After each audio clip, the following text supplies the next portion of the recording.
Are you ready to get rich beyond your wildest dreams? Well, then you're watching the wrong video. You want to watch that one. That's kind of more that vibe. But if you're looking to at least make this a solid side hustle, maybe even turn it into a career, this is the video for you. In this video, we'll learn how to pitch your game, how to scope your project, how to set your budget, how to build your funds, how to divide your work, how to spend your cash, how to market your product, oh no, taxes, and finally, how to make your next game cheaper. But first, a little disclaimer.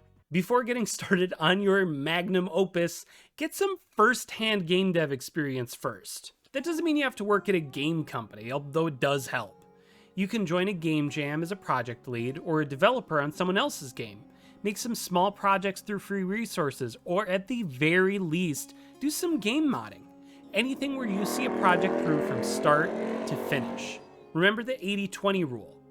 The first 80% of a project takes 20% of your effort, while the last 20% of a project will take 80% of your effort. That last stage of game development includes QA, polish, balancing, and bug fixing. So much bug fixing. So you can't just make isolated music, art, or writing for a game. That's not the experience you'll need. You'll want to be intimately involved with development, regularly working with the core dev team so you can see the pain and suffering required to get a game finished. This experience will help you avoid many of the costly inefficiencies, mistakes, and pitfalls that beginner devs may fall into. You'll still make mistakes, just fewer, less dumb mistakes. And this first step is where a lot of the dumb mistakes happen.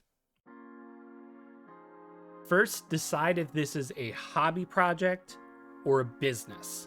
In order of importance, with a hobby, you're looking to make something you're proud of, to get people excited about your next project, and finally, hopefully just recoup some of that loss. The person you're pitching to is you, so the most important thing is to make sure that this is a project that you will be excited for and stay excited for.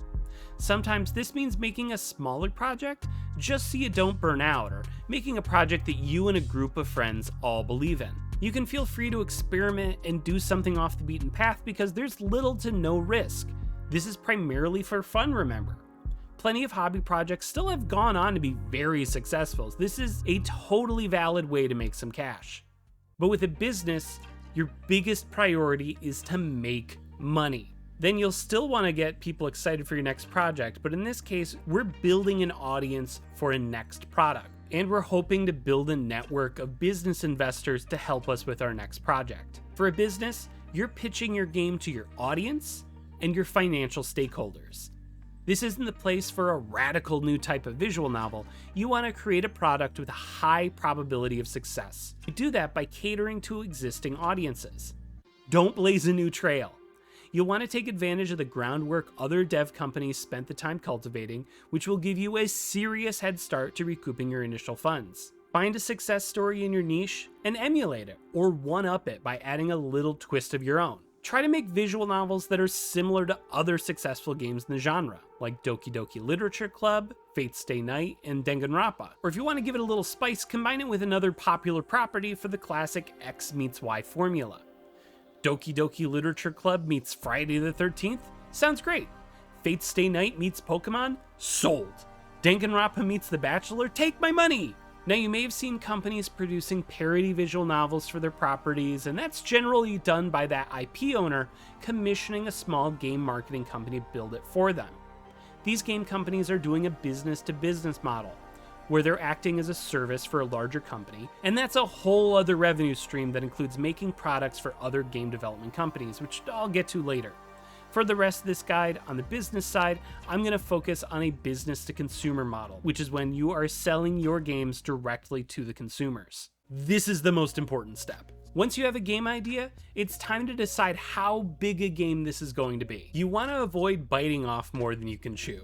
Yes, making a visual novel with infinite branching paths, an immersive battle system, and exploration sounds super cool, until you realize how much time and energy that takes to actually create.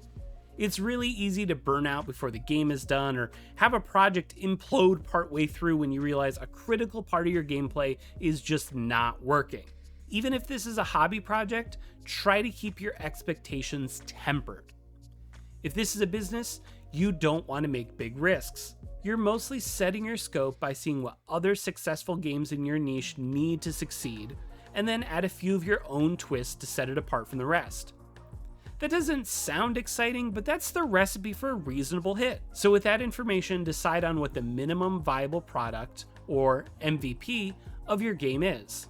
Get an estimated word count, number of characters and sprites, UI, backgrounds, and any gameplay, interactive elements, or other things your game needs to be functionally complete. Once you have those core elements, think of other things that would be nice to add to that core gameplay. And those can be things you can add if you get a higher budget or just have the time or energy to add them later. This will usually come in the form of new story routes, additional characters, and minigames, but you should also see this as an opportunity to trim some fat. Yes, it would be lovely to get an original soundtrack, but it's not essential. It's easier to add to core gameplay than to subtract from it, so try to keep your MVP as slim as possible. If you're making something especially experimental and unique, you'll also want to create a prototype so you can test out your ideas and estimate how much time it would take to make a complete version of that game. Ideally, you'll want this prototype to be a vertical slice, a short demo, a slice, of a completed game. This means your game system should be built and your game has final looking art assets, music, sound effects, etc. You can change these things later on, so don't get hung up on hiring your staff now. This is just a tool to more accurately estimate how much time and money it will take to make a finished version of the product. But for now, let's figure out how much your game should cost. The easiest way to do that is to find games similar to what you want to make in terms of quality and content, and then charge the same amount as them. Don't overthink it. It's easy to get overwhelmed with the mind games of, oh, how much should I charge for my game? What if no one wants to buy it? But if you just follow the path that other people have blazed for you, you're going to be fine. And then continue not to overthink it in the next section. So how much money will your game take to make? Let's go back to the MVP, the minimum viable product. Anything you can handle yourself, estimate how long it will take you to do it. Then anything that you can't do, or at least would be worth it for you to contract out, estimate how much time it would take to complete each of those tasks. And then multiply it by what would be considered a skilled labor salary in your region of the world. If you're unsure of what that is, look up what a plumber makes per week, and that should get you pretty close. Make sure to include some of the less tangible aspects of game development in your estimate. Marketing, project management, and QA are all essential parts of the process, and you should include them in your calculations. Then, double the money and time. There will always be delays and unexpected costs, and you want to have some padding. Finally, if there are any set costs, software licenses, equipment, services, you can finally add those costs in here based on your project timeline. That's a good initial budget. Now you may be asking, but how much does an artist cost? Again, don't worry about that right now. This isn't your final budget, this is an estimated minimum budget. If this number looks scary high to you, try cutting your scope more and then loop back here. When you actually produce your game, you'll find you may spend less than this budget. But planning for a larger budget is generally a good idea because if you produce a game on scope, under budget, it gives you a lot of flexibility to decide what to do from there. Sometimes you'll get ideas during development that you'd want to explore, but it wasn't worth the time and money to do it. Now you can. Once you have a number that doesn't frighten you, we can look at how we can afford that budget through different revenue sources.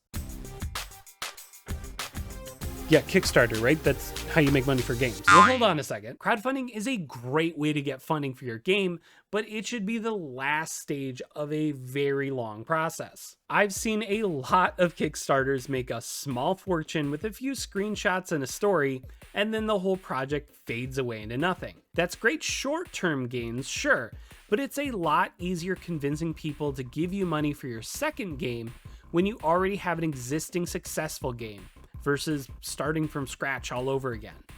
Instead, we want the crowdfunding to augment more traditional, less risky ways to build your budget. If this is a hobby game, you're going to want to prioritize money and time you and your team can personally contribute first.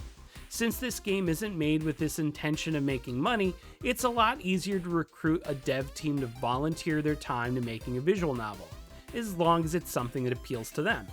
This will mean making some creative compromises and changing your game to fit the team, but that's a small price to pay for free labor. If you're having a hard time building a team, or you kind of prefer to fly solo like this guy, there are other ways to save money on labor, but I'll get to those a little later. If this is a business venture, you are not going to get volunteers, and you definitely don't want to spend your money or divide your profit among too many partners. Instead, you'll be spending a lot of time and effort convincing other people to give you money. First, find your projected profits. Analyze your competition, which is to say every other game in your niche, and estimate their revenue. There's a tool here, and I'll link it down below, that you can use. Get the average cost of the game over time on Steam and enter that number here, as well as the number of ratings the game has received. Try to estimate the game's development budget, use the same method you're using to estimate yours, and then subtract this number from that revenue, and that gives you the estimated profits for that game on Steam. If they have their game on other storefronts that you can also get your game on, estimate their profits as well as you can on those storefronts, and then add those profits together. That is roughly how much money that game made in its lifetime. Do this for every game in your niche that is comparable to the quality you're aiming for, and then calculate the average profitability. If there are extreme outliers, games that have made way more or way less than the others, you can use the median average, but if the games are all fairly comparable, you can use the mean average. This is your projected profitability. At least, that's what you'll be telling the people paying for your initial budget. To get this initial amount of money, you can make a proposal to publishers, who will give you a loan against future profits, apply for game grants and tax relief, angel investors, seek venture capital funding, or just borrow money directly from family and friends. You can also try getting funding through competitions. Keep an eye out for business grant competitions in your state or indie game competitions, and there's a chance you can get some free money for your visual novel. One of my friends managed to get a few business grants for a game, and she talks about the process in this video, which I'll link to below. Once you have most of your initial costs covered by either volunteers or through capital funding, and you're far enough into the project that you're sure it's going to be completed, that's when you should do your crowdfunding. I'll be going into crowdfunding again in the marketing section of this video, because a successful Kickstarter is highly dependent on building an audience. For the sake of building your budget, you want to think of Kickstarter as a pre-order system to recoup costs early on. If it's a hobby game, you can use the money for things your team couldn't make for free, pay your volunteers, or other ways to augment your game. If this is a money-making venture, you'll use the crowdfunded money to pay back publishers and recoup losses, invest in profitable additions to your game, and pay yourself, of course. You don't want a failed Kickstarter to be the death knell for your game, and you don't want a successful Kickstarter to push your scope farther than you can reach. Once you've built your final budget, you need to decide how you're going to split it. Try to factor out all the different elements you'll need for your game. You'll have writing, programming, art, and sound as broad categories, but each of those can be subdivided into many different tasks. Writing could encapsulate scenario writing, editing, and narrative design. Art could be character design, background art, UI design, technical art, and FX design. Programming can be scripting, QA, and porting. Sound can be sound effects, music, VO, which then further divides into voice director and voice actors. And this is still all very generalized. So for example, with character design, if you have a big enough project, you could subdivide that into concept design, character rendering, rigging, and animating. And that list still doesn't include a lot of essential roles in your game development cycle. You'll want a story director, art director, lead programmer, and lead sound designer to overview all these tasks, a production manager to make a schedule and make sure everyone keeps to it, and a director to lead the whole project. Then you'll need to handle marketing, community management, this is a different thing than marketing, publishing, accounting, and this is looking like a lot, isn't it? Well, these are all things that you need to spend money and time on, and it's your job to decide where you should allocate your resources. So let's go back to some of these broad categories: writing, art, programming, and sound, and we'll add a marketing category for community management and publicity, and then a big ol' other. Give each of these categories an equal amount of money, and then if you think one category is more important to your game's success than the other, move some of those funds from one section to the next. If you have a story-intense kinetic novel, art and writing will be more important than programming and sound, while a visual novel with heavy minigame elements will need a stronger focus on programming and art than writing and sound. If you have a small budget, you can probably move some cash out of accounting without a big problem, but if you have a larger budget, accounting will be very important. If you're making a game as a business, marketing will be your most important category. In the AAA game space, marketing is usually half of a game's total development cost. If you're making a visual novel, you're in more of a niche gaming space, so you might not need to make it half of your budget, but it's still going to be a lot. If your budget is high enough in any of these categories, figure out the division of that budget under any one of the subcategories as well. Don't worry about exact numbers or how much these things will finally cost. You're just setting the ceiling for what you'd be willing to spend on each of these aspects of game design.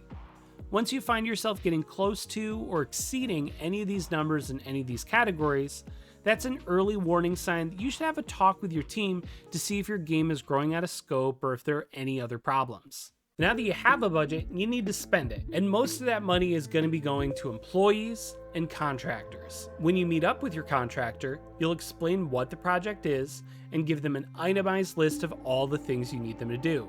You'll want to break production of these items into milestones so you can regularly check to make sure they're being done to your specification and pay the contractor a percentage of their total fee for a successful delivery of every milestone. Then you'll want to outline all of these into a contract. I'll link to some contract templates below, but honestly, don't worry too much about the formal legalese nature of these documents. You just want to make sure that there is an agreement in writing that both parties can refer to during the work process. So for an artist, for example, you'll want to divide their work into the concept stage, the sketch stage, the composition stage, and then the final delivery. For each of these stages, you want to include time for about 2 rounds of revision, and then after approval, give them a percentage of the payment. Let's say 10%, 25%, 25%, and then the final 40% when the completed files are delivered. Pay attention to the work they do at each of these stages. If you half-heartedly approve the sketch, and then when you see the composition, you say, "This is all wrong," the artist is not going to go back to the sketch stage. They were already paid for it. Typically, going back on one of these stages would require a change order, and you'd have to write a separate contract for a separate amount of money to pay for those changes.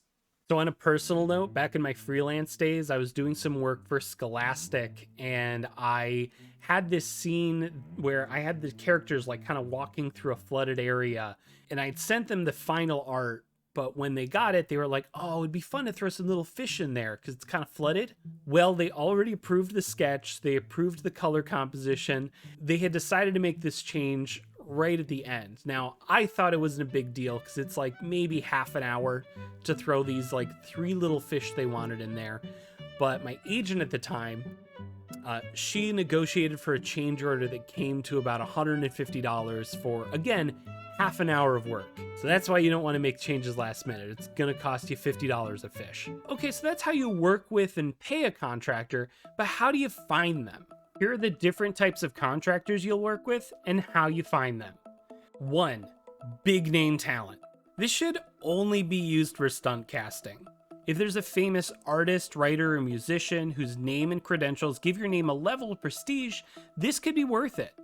If there's someone who has a significant social media following or has some industry connections, that could end up making you more money than you spend on them. Honestly, this is really only for business projects. You'll want to calculate how much additional money the person could bring to your game and add a significant percentage of that to the budget you have allocated for that part of your project. Then find out how to contact them. Usually it'll be through an agency, but sometimes you can email them directly, and then give them a quick synopsis of the project and a budget. If they bite, then great. If they don't want the job, don't worry about it. Send a little thank you for your time responding email, and don't contact them again until you have more work. 2. Someone you've worked with before or comes recommended. If they have experience in the field and have done a good enough job where people want you to hire them, That's great. That saves you a lot of time and headache vetting staff. Send the information to them via your contact or email them directly and mention who recommended them, along with the synopsis and budget. 3. Job board ads. I know a lot of people's instinct is to find artists, writers, and musicians and email them to find their rates. I used to get an email every week from someone like that, and it's a huge waste of time. Instead, post a job with a tantalizing amount of money, which is almost any amount of money, and have the artist come to you. Use that skilled labor figure from before and estimate the time to finish a part of your project, and then pick a good sounding number above that figure, but below your budget ceiling for that element of the game. Then give an elevator pitch for your game, a brief list of the asset requirements, X different sprites with Y poses each and Z expressions, a project timeline, then any other application requirements, portfolio link, previous projects, referrals, email, etc., and how they can reach you. Place the ad wherever you can: Twitter, Facebook, Reddit, Discords, and wherever job ads are for that particular discipline. Then wait for the responses to come rolling in. But what if I'm offering too much money, you might be asking? Well, that's the joy of it. It won't be. The more money you offer, the better the applicants will be. I mean, you'll have to still sift through a lot of terrible applicants to find them, but it's more time efficient than just hunting them down yourself. On the other hand, if you offer too little, you won't get that many responses, and the ones that do respond will sound sketchy. If that happens, try bumping up the offer a little bit, or consider a cheaper alternative than hiring someone for the job. Namely, 4. Just buy assets people have already made. These are absolutely essential to keeping your development costs down, and everyone from small mobile game companies to AAA companies use them. I know a lot of beginner game devs make it a point of pride to make everything from scratch, but when you have a limited time and budget, you want to make sure you're focusing your efforts where they matter most, and usually that means buying music, art, UI, programming, and sound effects, and so much more that people have already made. Remember way earlier in the video I mentioned business-to-business revenue streams? This is a part of that. When a studio finishes work on a game, they can recoup some of their losses by selling assets they've made for that game.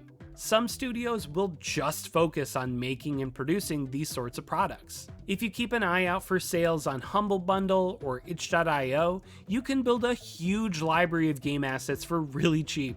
I think I paid $40 for several hours worth of game music.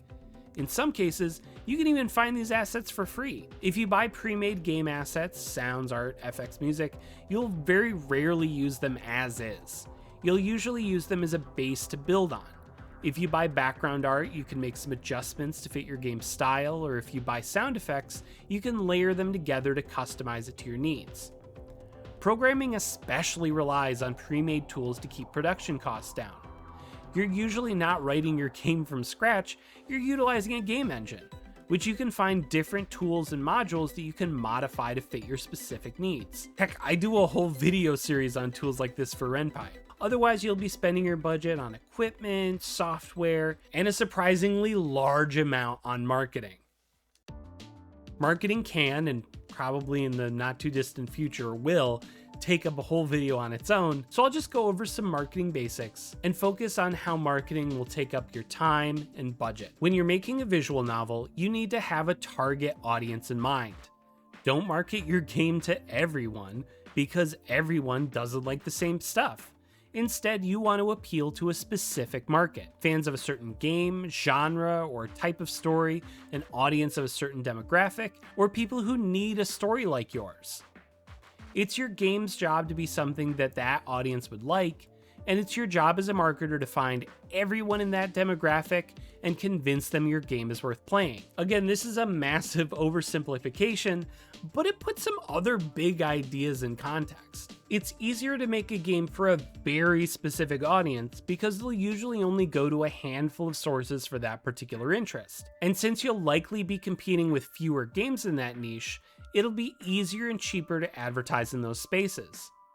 The bigger and broader the audience, the more other products will exist in that space, and that's more competition for that audience's attention, which will cost you more time and money. But getting your audience's attention is just the first step. This is the marketing funnel. Once your audience is aware of your product, you need to capture their interest, then make them want your game, and finally, a call to action to get and play your game. So for awareness, that's where you're going to cast the widest net. At this stage, we're just trying to show your game in places where your audience already is. Do this first, and preferably as soon as you start making your game. Make a Twitter profile, Facebook page, and other accounts on major social media sites that your audience congregates on. Try to regularly post content centered around your game, which can take the form of concept art, videos of builds in progress, updates, memes, or whatever else you think your audience would be interested in. Use that account to follow, like, and share content from other accounts that are in your niche. You'll want to make it a habit to maintain these sites. These will be funnels that will draw your audience to your game. In fact, you can start by liking this video and maybe subscribe, maybe leave some comments down below. Press releases. You'll want to let any publications relevant to your niche know when your game has hit certain milestones, so hopefully the press will cover it. Let them know a few weeks in advance of starting a Kickstarter, after you hit your Kickstarter goal, before you release your game, and before any big DLC or major updates.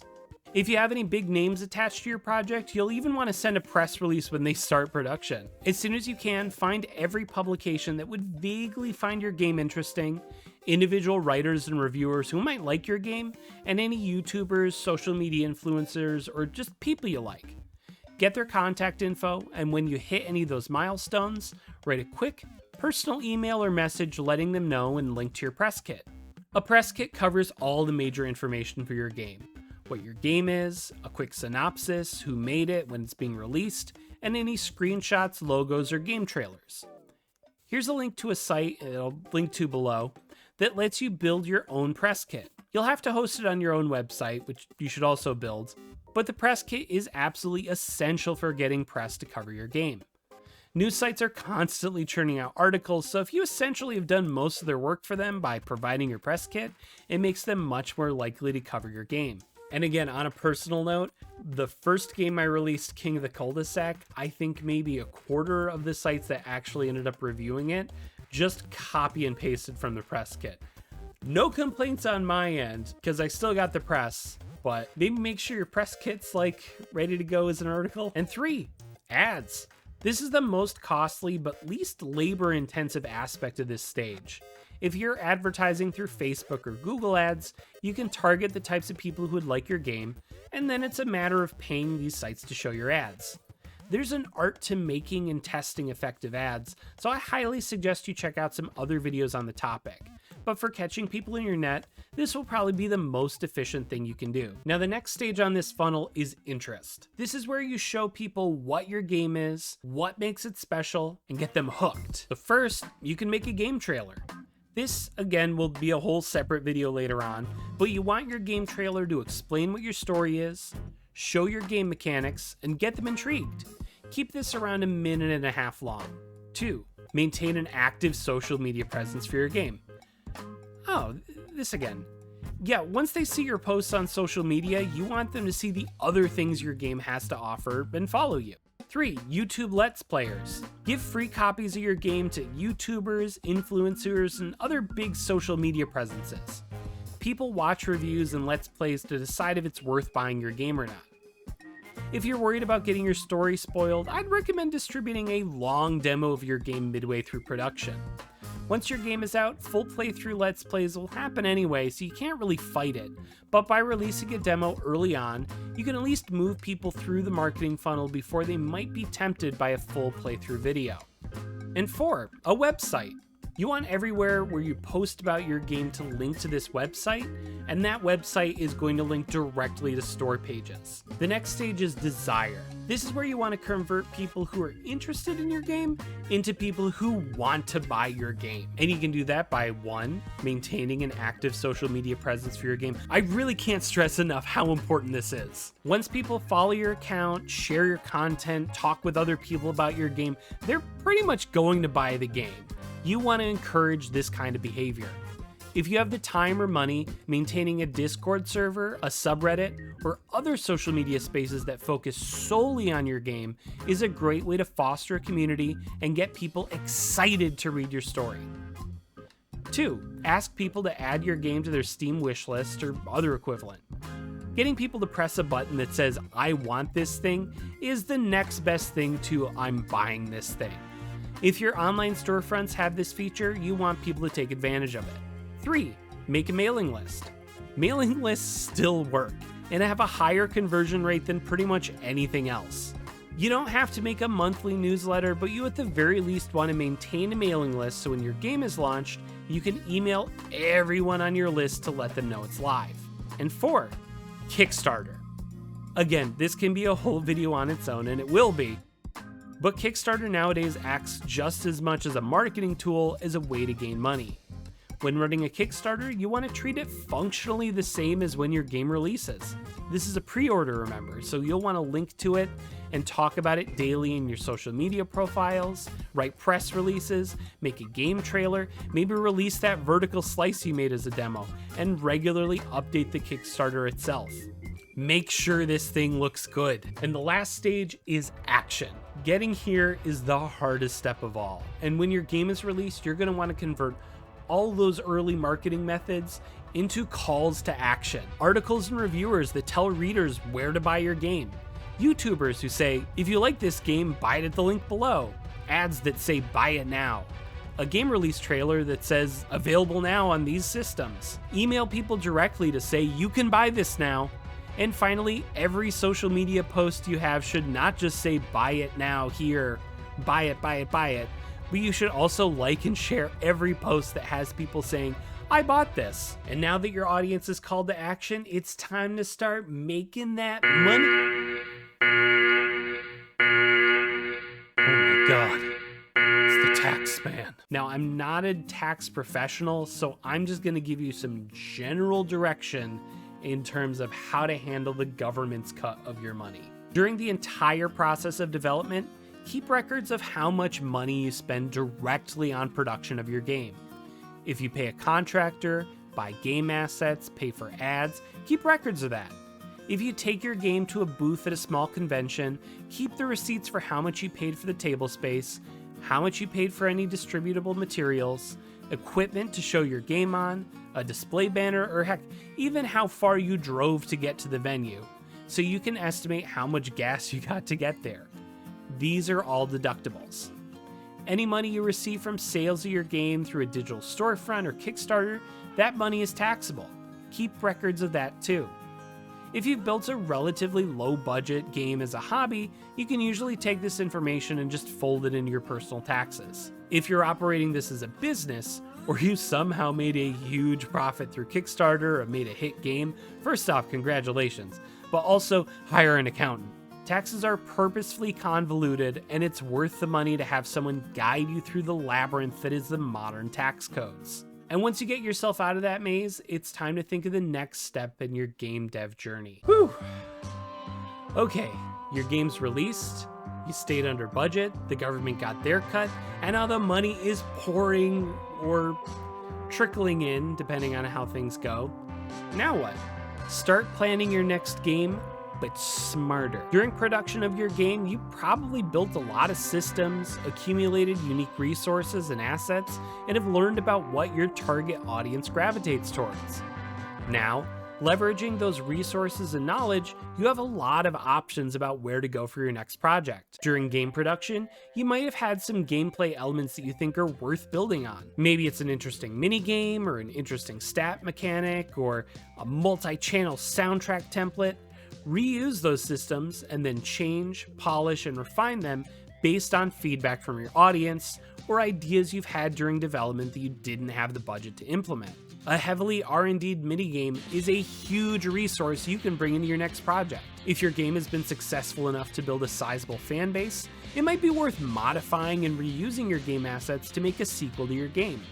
Since you already have the art and music, maybe you can just work on making a continuation or side story to your game and releasing it as DLC or its own standalone title, but with a fraction of the original game's budget. Lots of visual novels do this. While maintaining your game's social media presence, wow, that's really important, isn't it? You've probably gotten a lot of feedback from your audience and the general public. You found out the things they've gravitated towards, the things they disliked, and the features they wish your game had. Well, now you can implement all of that in your next game. course, the greatest asset you can bring into your next game is you. During this process, you may have slipped up a few times, but you learned a lot. And now you can take that knowledge into your next game to make it even better.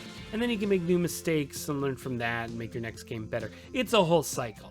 But if you can't wait until your next visual novel to be a better game developer, watch this next video to learn some simple tricks to make your development go much smoother.